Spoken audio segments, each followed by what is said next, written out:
Life as We Know It with Tom Walton. It has always been a source of annoyance to me that I'm just not very good at what I collectively call board games and puzzles. I always lose at Monopoly, partly because I tend to get quite drowsy and make bad investment decisions when the game enters its third hour with no end in sight. By then, acquiring Park Place or the Boardwalk no longer matters to me. I'm usually living on Atlantic Avenue at that point and seriously short of cash. Chutes and ladders? Forget it. My kids beat me all the time when they were little.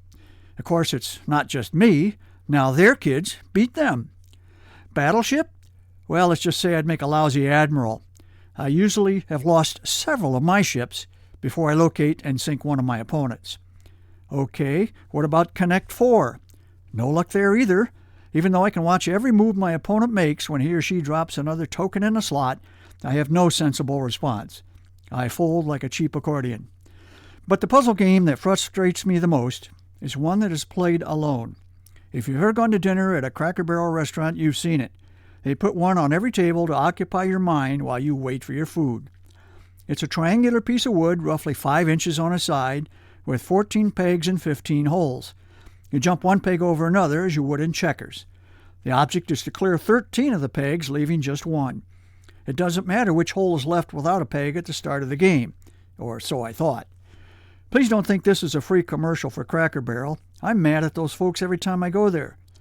Somebody once observed that it is stupid to do the same thing over and over again and expect a different result.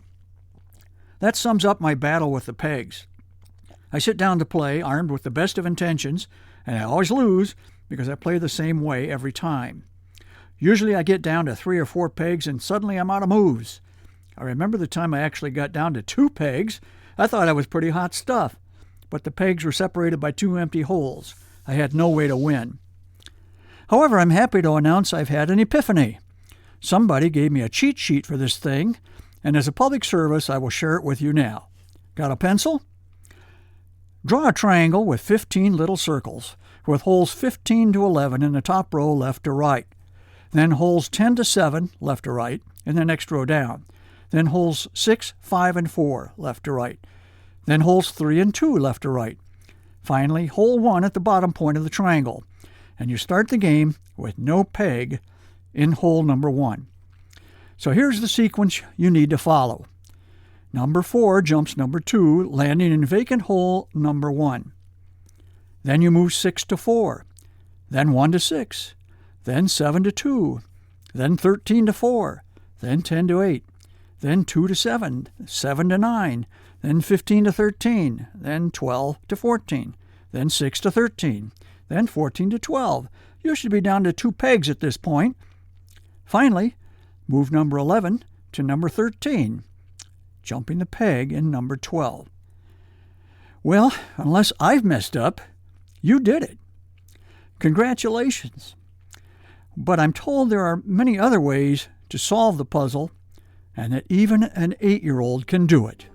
You know what? I don't find that comforting at all. Life as We Know It is written and hosted by Tom Walton and is a production of WGTE Public Media.